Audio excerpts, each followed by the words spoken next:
nga ako nakita nung araw Southern Baptist, may Conservative Baptist, may Modern Baptist, may United Baptist, etc. Bakit nagkaganon? Iba-iba sila ng leader, iba-iba sila ng paniniwala. Ganon din yung Katoliko, no? Dati magkasama ang Katoliko at saka yung Church of England.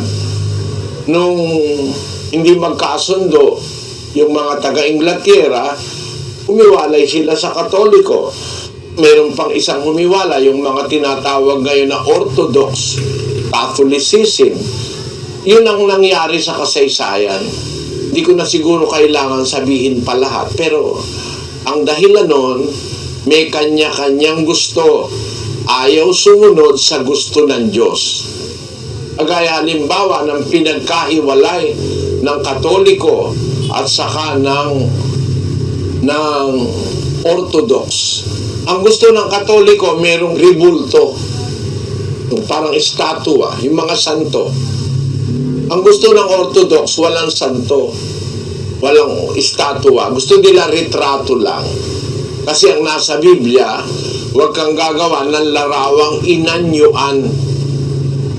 Sculptured na imahin ng anumang bagay na nasa langit, nasa lupa, nasa ilalim ng lupa. Huwag mo silang didiyosin, huwag mo silang sasambahin. Kaya tumutol ngayon ang Orthodox doon sa Katoliko. Kasi ang Katoliko, marami silang mga ribulto, mga estatwa. Isang maliit lang na punto, naghiwalay na. Ganon din yung Protestante. Nang humiwalay sa Katoliko ang Protestantismo, may mga sinasabi si Luther, si Martin Lutero. Si Martin Lutero ang nag-umpisa ng Protestantism. Utol siya sa ginagawa ng Papa sa Roma na nagbebenta ng kapatawaran. Tinatawag nilang selling of indulgences. Ayan pakinggan mo Ito ang record na nasa history. Basahin natin ang kasaysayan. Bakit nahiwalay si Luther, isang paring Katolikong Aleman, sa mainstream Catholic Church. Kaya bumangon ng Protestantismo. Basahin natin, kapatid na Daniel. Luther was ordained to the priesthood in 1507. He came to reject several teachings and practices of the Roman Catholic Church. In particular, he disputed the view on indulgences. Luther proposed an academic discussion of the practice and efficacy of indulgences in his 95 Theses of 1517. Excommunication on June 1520. The Pope warned Luther with the papal bull edict Exsurge Domen that he risked excommunication unless he recanted 41 sentences drawn from his writings, including the 95 Theses, within 60 days. That autumn, Johann Eck proclaimed the bull in Meissen and other towns. Karl von Miltitz, a papal nuncio, attempted to broker a solution, but Luther, who had sent the Pope a copy of On the Freedom of a Christian in October, publicly set fire to the bull and decretals at Wittenberg on 10 December 1520, an act he defended in Why the Pope and his recent book are burned and assertions concerning all articles. As a consequence, Luther was excommunicated by Pope Leo X on January 3, 1521 in the Bull Dicet Romanum Pontificem. Ang kasaysayan ni Luther, ang Papa mismo ang nagtiwalag sa kanya kasi marami siyang mga sinasabing laban sa Katoliko. Ay sabi ng Papa, bawiin mo yan. 41 bagay ang ipinapabawi ng Papa sa kanya. Hindi niya binawi. Sumulat ngayon yung Papa na sabi, bawiin mo. Hindi binawi. Sinindihan niya yung sulat. Tapos ay nagdeklara siya na laban siya doon sa mga ginagawa ng mga Katoliko. Bagaman dati siyang paring Katoliko. At ayun, gumawa ang Papa Leo X.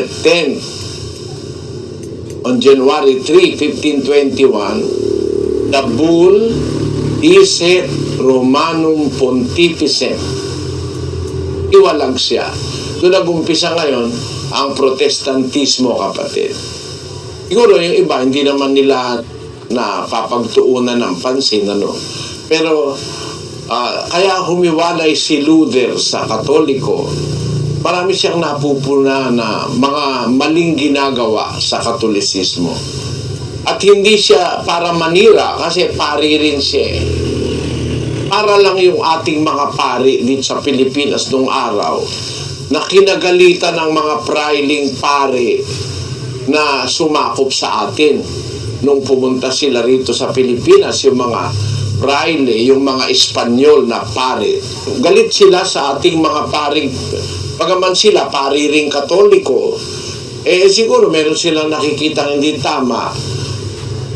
Nagsasalita sila ng hindi nila gusto. Ayan, pinatay yung tatlong pari una, yung Gombursa, si Padre Gomez, Burgos at Zamora. Mga paring Katoliko yan. Ipinapatay nila yan. Tapos meron pa sa Cavite, yung tinatawag na 13 martires, 13 mga martir na pinapatay ng gobyerno Espanyol na Katoliko sa Pilipinas. Yan, baka ngayon sa ating panahon, wala nang nakakaalam na mga kabataan ng istorya noong pagpapatay. Kagaya ni Jose Rizal na ating pambansang bayani, ipinapatayan ng gobyerno Katoliko na noon ay nakakapaghari sa Pilipinas. Ang dahilan kasi si Rizal nagsulat ng Noli Me Tangere at ng mga iba't ibang aklat na bumabatikos sa paniniwalang Katoliko, yung El Filibusterismo at saka yung Noli Me Tangere. Na diyan sa aklat ng Noli Me Tangere, sinasabi ni Rizal, hindi totoo yung aral ng Katoliko na purgatorio. Wala yun sa Biblia. Doon sa pahina 72 ng Noli Me Tangere ay kanyang ipinaliliwanag na hindi totoong mayroong purgatorio. Kaya nakagalitan siya ng mga pare kasi